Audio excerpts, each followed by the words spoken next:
All right. Nuts. Okay. So let's start over so everybody can hear you. Great. Oh my. Uh, this is Mark Lombardi. He is running for City Council Ward 1 uh, in the primary. He's running against Sarita Cunningham. I want to thank you for being on the show. Thank you for having me. Uh, so we're going to go try this take two. Um, a little bit of your background, how long you've been in Massillon, and what you do for a living. I've been in Massillon a little over 16 years, and I'm a computer programmer, software engineer at Timken Steel. All right.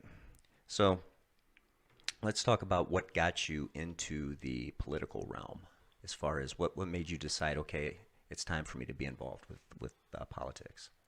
Well, I've been kicking this idea around for several years as to whether or not I wanted to do it, and it's just finally gotten to the point where I've said I've had it, and I'm tired of the way the administration isn't really representing the citizens of Massillon. Right. There's no voice from the citizens. It seems like whatever the citizens say gets ignored, doesn't get addressed. And then there's no feedback to the citizens of Massillon as to why people are voting the way they are, why things are happening the way that they are. And rather than sit around and complain about it, I decided to step up and see if I can be part of the solution. So that's something I'll bring up again, the ways that there are to be transparent to communicate. I mean, there's multiple ways. Um, and I think, as far as my personal experience with what I do, there is a huge push for people to want to know what's going on, and then they see things like, take for instance the hospital, and going behind closed doors, and people actually, they want to know, and they think that it either falls on deaf ears or that it's heard and pushed aside. So I do think that that is a good way or a good direction as far as moving forward with politics, and especially being in contact with people within your ward. Agreed. So let's talk about the resi. I believe that's Right. where we were heading. Um, Obviously, it's an eyesore. Mm-hmm. It's a mess. And so, what's your thoughts on the resi and how to fix it? Well, when you're looking at the resi right now, like you said, it's a mess. It is. It's a terrible eyesore, and I think most people agree that there's got to be a better way of handling it. Right. Now, um, there's different schools of thought on this. To keep the resi like it is now as a stream, we've got all that overgrown brush and everything down there, and they've talked about cleaning that up and putting down some type of grass or whatever. The problem with that is there's 5 different sewer systems, storm drain systems that drain into that stream. Right. So every time it rains, and when we have a rainy summer like last summer, it's just going to keep filling up the reservoir area Right. again. That ground is going to stay saturated. It's never going to dry out, and it's always going to be too soft to get down there and maintain anything that we might grow down there, Yeah. and to maintain any overgrowth of anything else that may, seed up down there and grow. Pull the mic just a little bit closer. Okay. There you go. A little more. A little more? Yeah. There you go. Like that? Yeah. Okay. So, um, as far as the people within your ward, what's their thoughts on the what should actually be done? Are there people that want it left alone, or I've only talked to 1 or 2 people that say to leave it as it is. Although I also have to question when I've talked to those people if they've actually gone up there and looked at it and Right. given it a good look to see what it looks like. Sure. We used to have a beautiful park there Right. with a beautiful body of water, and now we have a beautiful park with this mess. Right. You know, It's growth. that, yeah, and it's the focal point of the park. Um, Most of the people that I've spoken with want to see some type of body of water restored. There were a couple of different options when that we could have adopted, and that included keeping the dam and replacing the dam as it was. Right. Okay. The problem with that is we are then subject to the Ohio Department of Natural Resources. Every time, you know, we're subject to their inspections and their rules and everything else. Okay. We've known about this since the early 90s. We've kicked the can down the road so far that, you know, our backs were up against a wall. We had to tear the dam out. Okay. Right. The city just did not have an option there. But now we need to address the problem that we've got. There was another solution that said to build a smaller dam that's maintainable by the city. The Ohio Department of Natural Resources would not be involved in it. And at the same time, we'd have a smaller body of water down there, but it would restore most of the original beauty of that park. I mean, the original, having a reservoir still might be a little bit smaller, a little bit shallower, Right. but we can still restore that park to its original beauty. The falls wouldn't be as big, but it would still be a very attractive area. Right. And I think, from what my understanding is, that they're moving forward with actually trying to start the process as far as clearing the banks, Right. and whatnot. But I'm not sure if the park board made a decision. I want to say they had something that they were looking at as far as like a splash park or something to that effect. It was something they wanted to do. It was for somebody that had been hurt or was affected by mental illness. I can't remember. I have to come back to that one. But it's gone. I can't remember. I believe the kid moved to California. He was involved in something, and he got into some problems, and they wanted to dedicate this park to him. Right.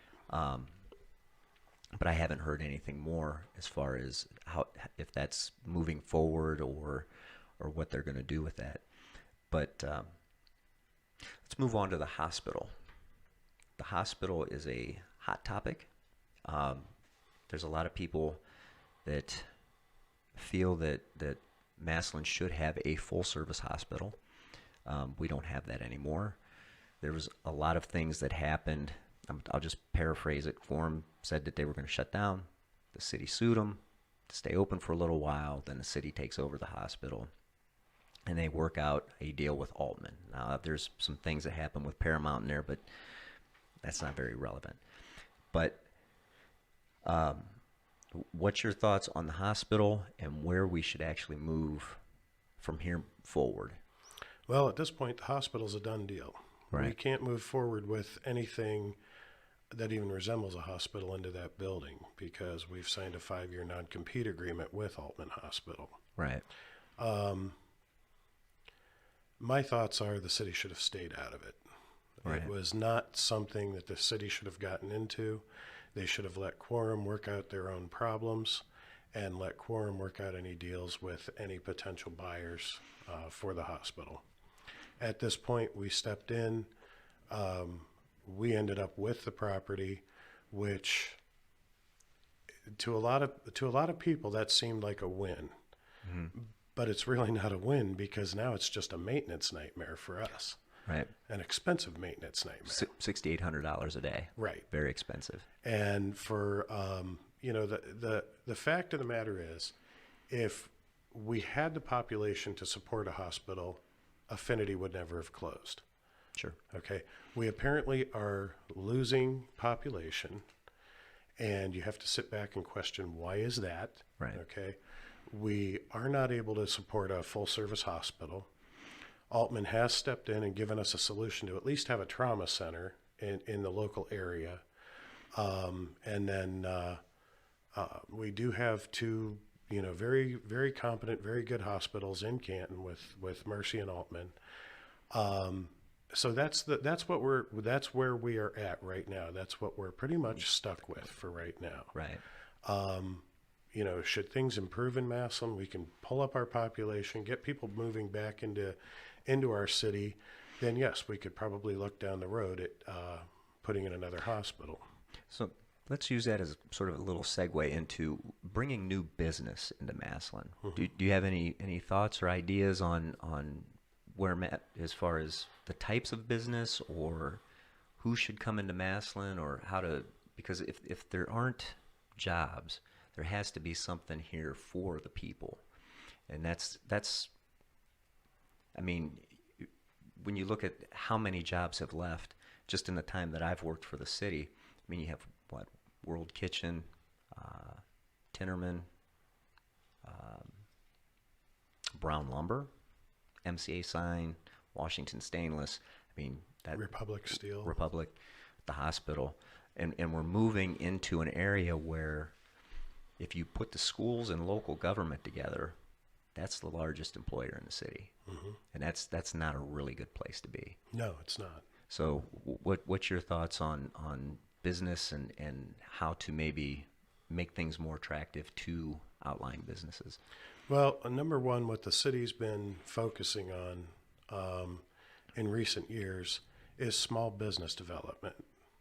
And although I'm all for small business and I'm all for entrepreneurship as far as, little shops and little restaurants and things like that, they do not maintain an employable or a sustainable employment wage for most people. Okay. Okay. So we have, at best coming in minimum wage, a little bit higher than minimum wage jobs. We need to be going after a little bit bigger than that. Okay. Right. Now, are we going to bring back another republic? I highly doubt it. Right. I mean, unless there's some windfall somewhere, I doubt we're going to bring back another employer like that. Could we bring back an affinity? If we attract enough people into the area, we may be able to do that. Right. How are we going to get people into this area? Well, you've got to get your smaller manufacturing plants coming in here, right. Give them an incentive to come in. That gives people a reason to, come back over here, move back in. At the same time, not only are jobs going to attract people, but when you're looking at the structure of our city as far as infrastructure and stuff, people aren't, they're tired of driving on bad roads and right. and promises. Right. I mean, I can sit here and tell you how long I've heard this is going to be done and that's going to be done, and it's not being done. And that's another thing that makes the city unattractive. Yes. To people to live here. Right. And you see people leaving, and because there's nothing here to keep them here, and the town's not a pretty town anymore. It's and it's sad because there's so much pride in the city of Massillon. I have never seen a town that has so much pride behind them. Right.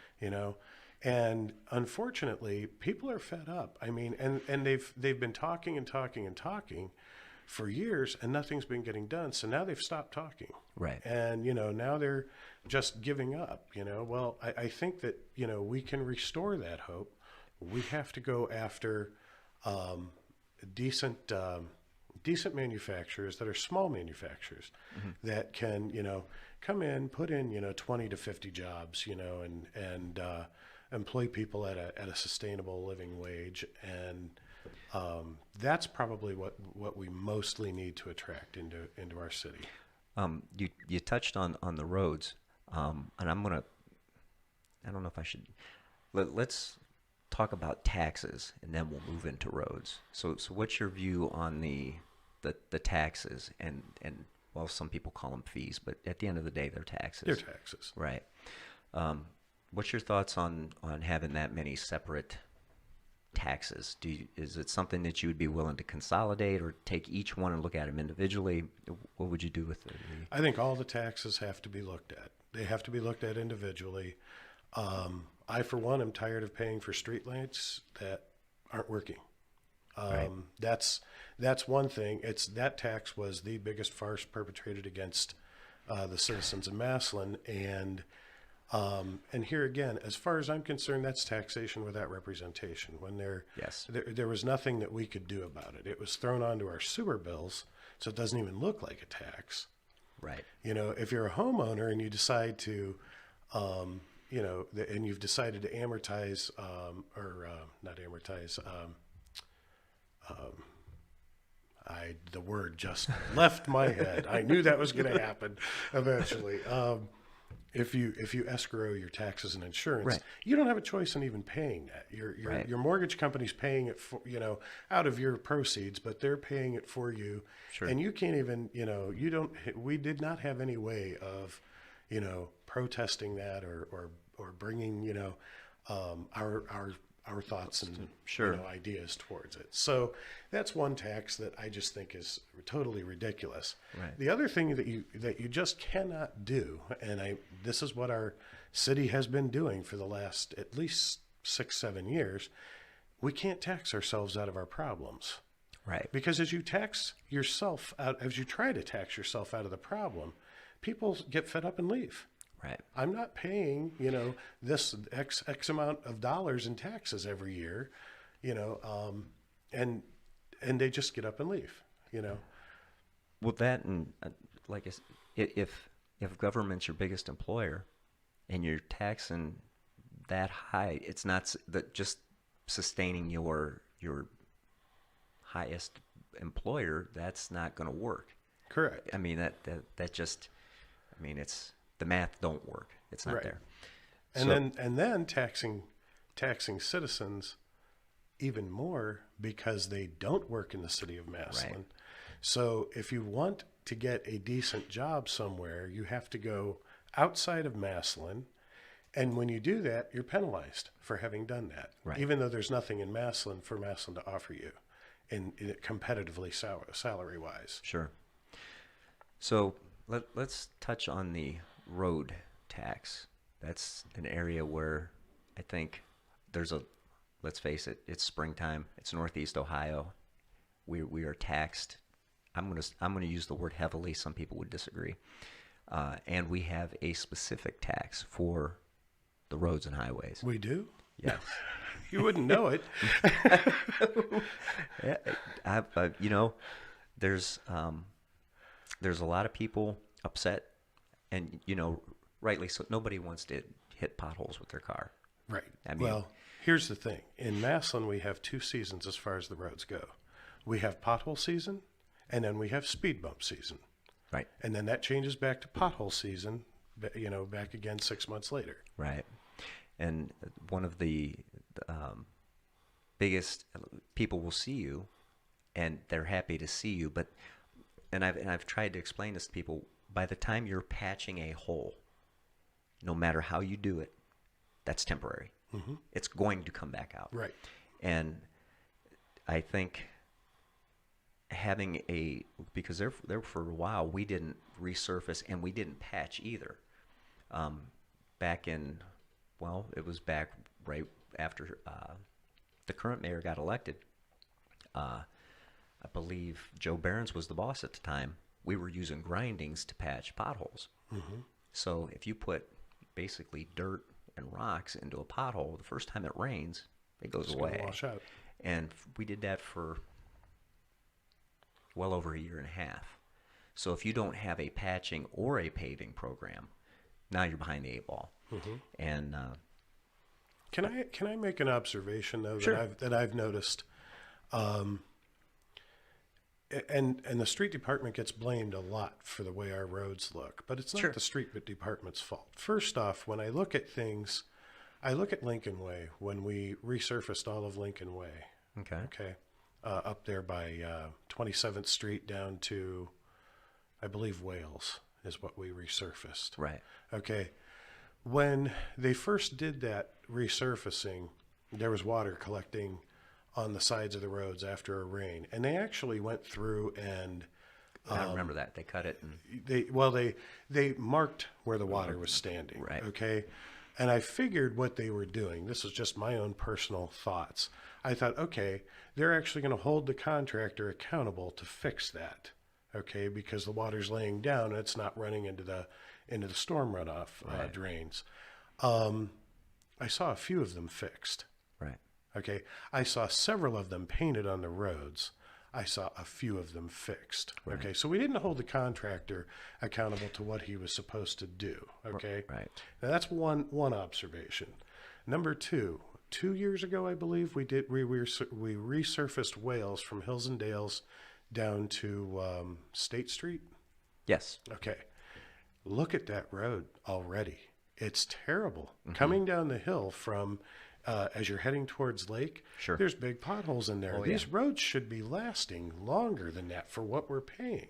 Right. And I think that we should be holding the contractors responsible for if the craftsmanship is not there, they should be responsible to come back and redo that. We've discussed that quite a bit within the department. If you look at 17th Street, and that was just done last year, from like Cleaner Hanger all the way across to Finney Frock. I mean, there's some problems there, and I understand that no contractor is going to be 100% perfect, Right. but that is past what would be considered maybe margin of error. I mean, there's a problem. Something went wrong that shouldn't be paid for a second time. Correct. You should get more than a year out of a road. And another example is 11th Street Northeast. Yes. It's alligatoring like crazy, and it's like this should not be happening this quickly. Right. And again, there's a couple different things that we do.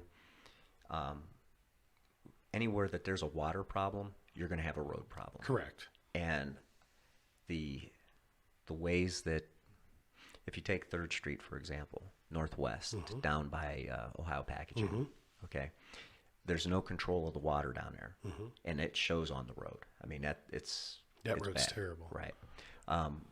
We're running into a similar problem, and I believe both of them are on the list this year, Richfield Drive.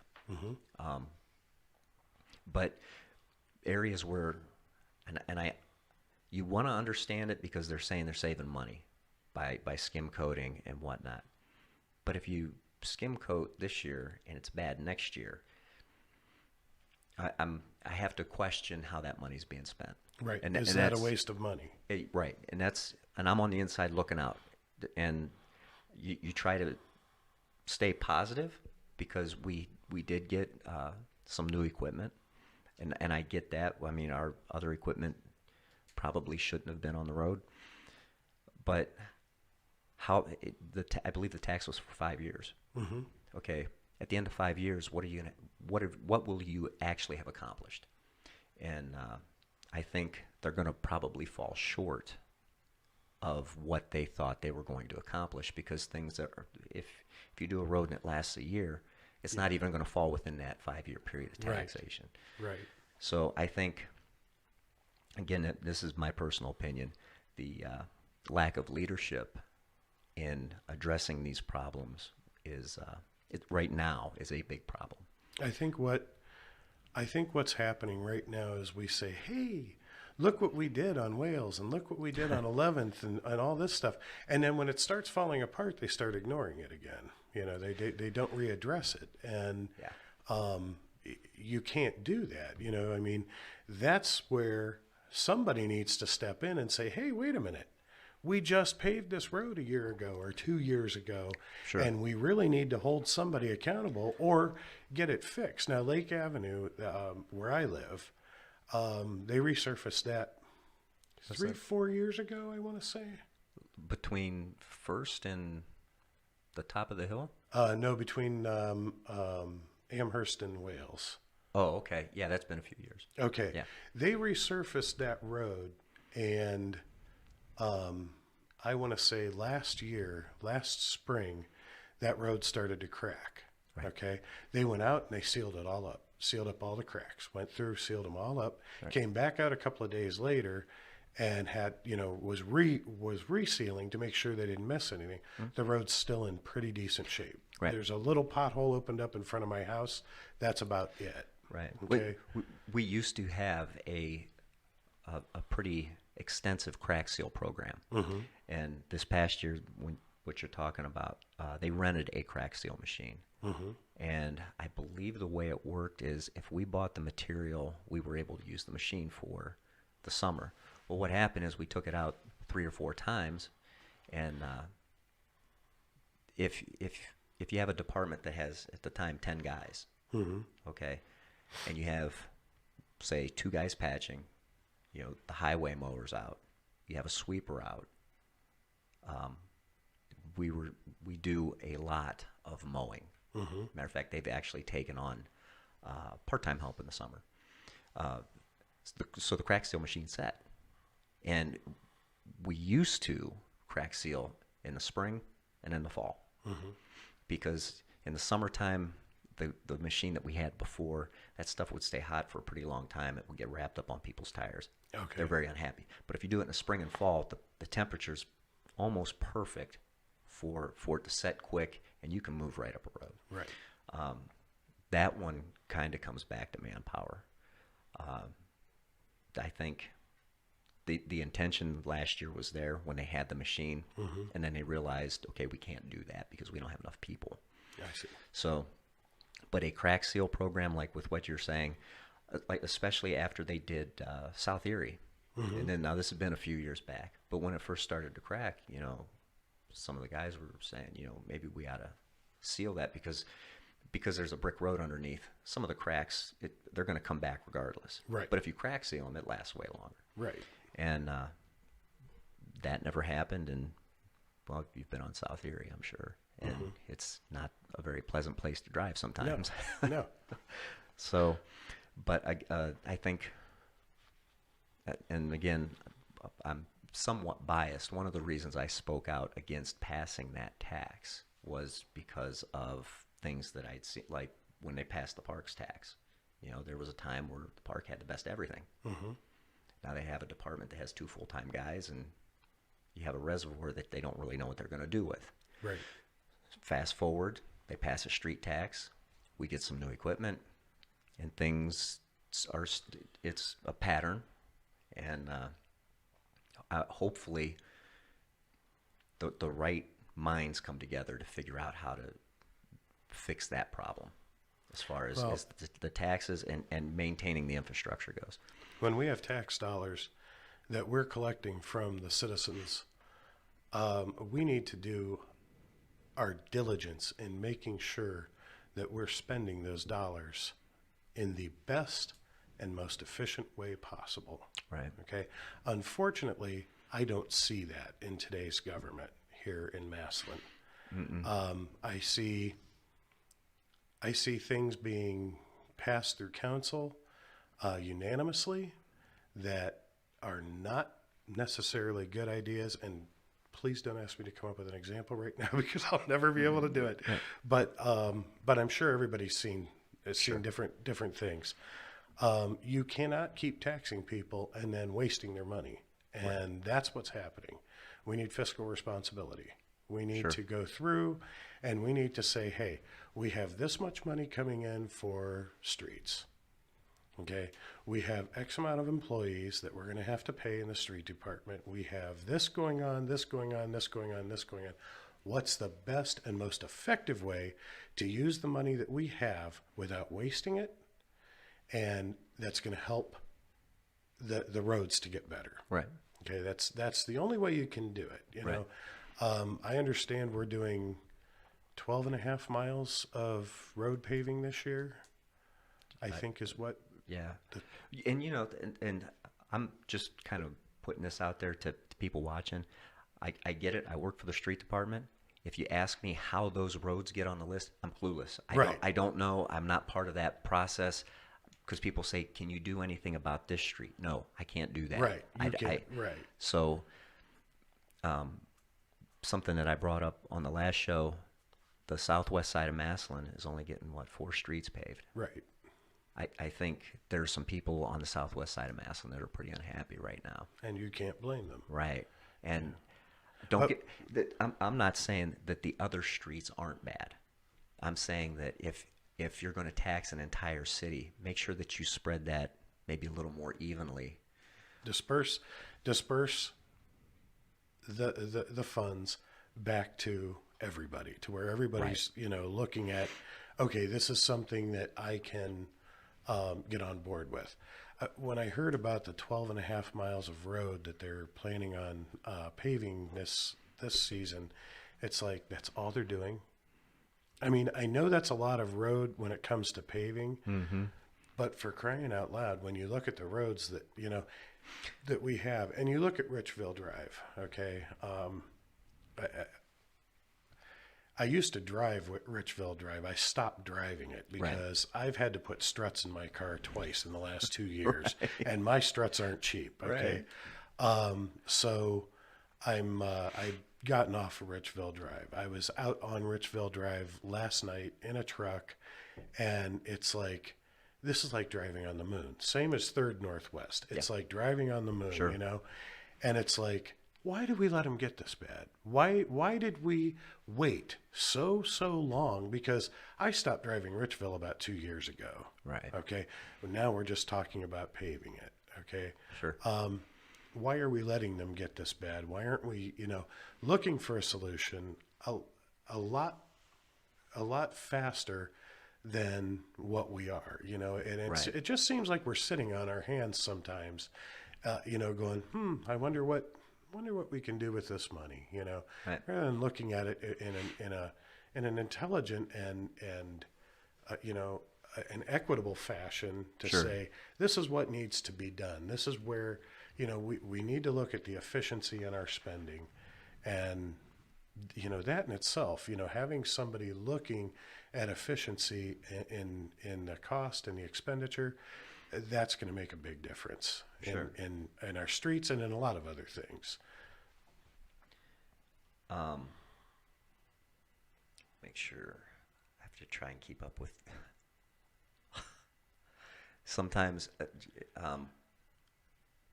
you get more than one or two people texting the show. I'm gonna run through these real quick. People were saying that the sound's better. Again, if you want to call into the show, the number is 330-809-1924. We will try to fit everyone in. With the way that this phone's set up, it can only take one call at a time. So let's move on to the something that was being discussed this week in the paper a lot was the panhandling scenario, as far as how that I think, and I'm not trying to be like argumentative, but with everything that's going on in the city, how did panhandling become such a big topic? And I can't see. I understand what the argument is. I understand that that they don't want certain people just going around begging. I get that. I also get the constitutional side of it. But when you look at, say, downtown or even some of the neighborhoods, other than the ramps there at Walmart, I don't think I've seen anybody actually doing this. So it keeps coming to my head. Why is it an issue? Well, when I look through Massillon, I do not see a major issue. Right. I've had occasion to see a couple of panhandlers on the corner across the street from where I live. Mm-hmm. The panhandling issue is a hot button topic all over social media, though. Right. When you go into Canton, and I'm in there, I'm in Canton every day almost. Right. Panhandling is almost every other corner. It's a very big problem over there. the thing is there's so many schools of thought on this. I have seen people, myself, get out of almost brand new vehicles, rub dirt on their face, and run over to the corner and pull a sign out of their backpack that says, need help, no funds, whatever, Right. My younger sister had actually investigated this woman that was getting out of a Lexus every day and doing the same thing and going and standing at the end of the on-ramp or off-ramp from 77 to Fulton. And my sister had her chased away. Right. I look at it this way. I will give to people who are in need. If I've got it, I have no problem giving it to people. And there's 100 people out there that can attest to that probably. I don't begrudge anybody anything. I do, however, have a problem with people who are out there scamming other people. And you've seen it. I've seen it happen on Facebook, and I've seen it happen, out there on the street corners. And, it's like the problem is you can't tell who's who. Right. I can't tell when I'm pulling up to the stoplight that this lady is actually homeless or, if this is what she's doing for a living to, buy her Coach purse or, whatever it is, Right. And there's people out there who do it. Everybody abuses the system. Mm-hmm. I think there's a way. I mean, there's got to be a way, and I don't know what it is, but there's got to be a way to address this problem. Mm-hmm. Right now, I guess there are lawsuits being looked at in Canton that are saying it's a matter of free speech. You can't stop it. Right. Okay.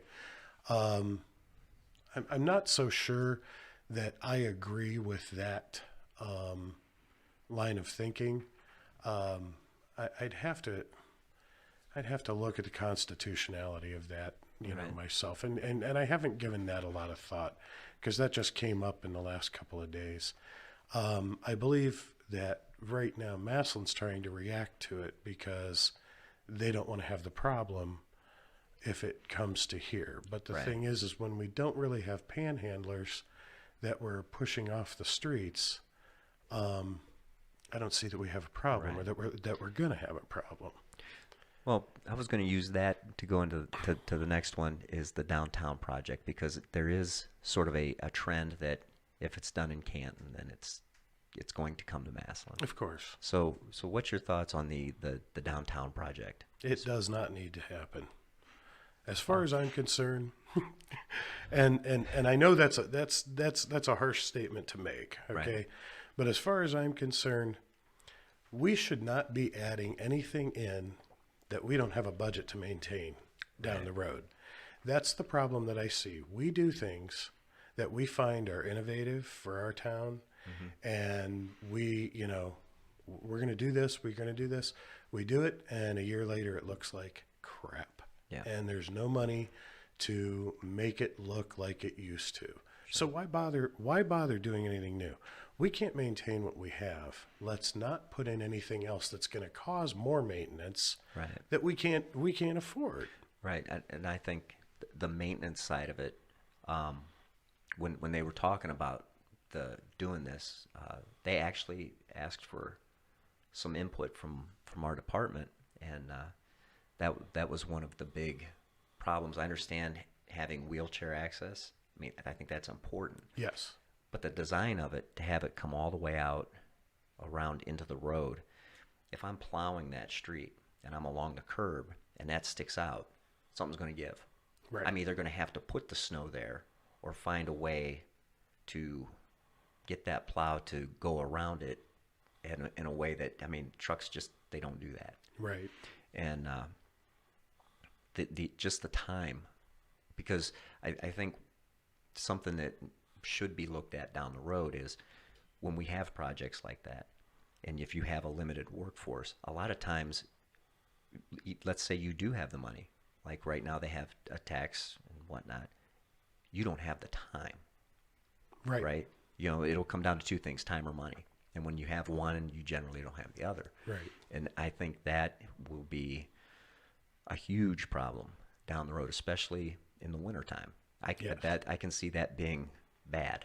You know, I mean, if you're going to any local vendor downtown, this year we've actually had some decent snow.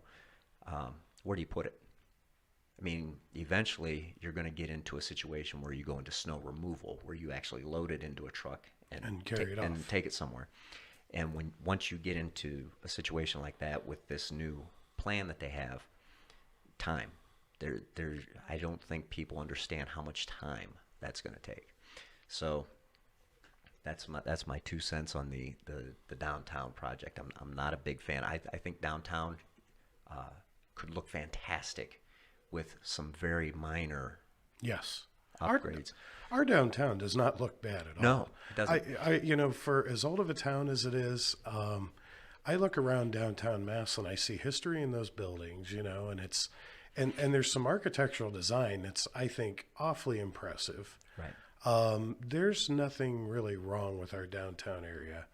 I think the right person with the right ideas could really sort of solidify that, because there's as far as coming, from maybe the early 1900s all the way up through. I mean, you've got the whole spectrum covered there. Right. And I think, well, even places like Tremont Coffee, I mean, they had the right idea. Mm-hmm. They're doing some things down there. The McClymonds building.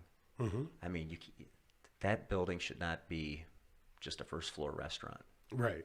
I mean, there's a lot of potential there. Right. And I think people with the right ideas, maybe even the right funding, not through taxes, but through private businesses, people wanting to do startups, I think that might be a better direction. I look at the businesses that are down there right now, and I think for the most part, the businesses take care of the look of downtown, and there's a lot of uniqueness there. I was out to dinner at Smiley's one night with Jim Havistow, and we were standing out on the street talking, out on the sidewalk talking, out in the street, and we both just took a look, and I believe it was right before Valentine's Day, but we both just took a look at the window at Lindy's. Mm-hmm. And it's like, it was beautiful. Yep. It looked like Disneyland. Yeah. And I was like, look how pretty this is. It's like, what do we need to force people to put awnings on buildings for or anything? This building has no awning, and it's gorgeous, Right. And I see that. When you're going down, you see the uniqueness of the businesses, standing out. Right.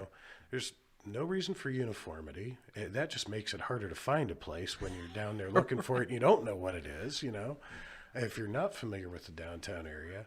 I just think when I drive down Lincoln Way and, you're going up and down Erie and whatever, we do have an attractive downtown area. Like you said, there's a few things we could probably do to spruce it up that don't cost and aren't a big maintenance headache or nightmare. Right. And I think we'd be fine. When the city is a little bit more solvent and we're out from under this albatross on Amherst that used to be a hospital, Right. Maybe we can look at, spending some money on those types of things.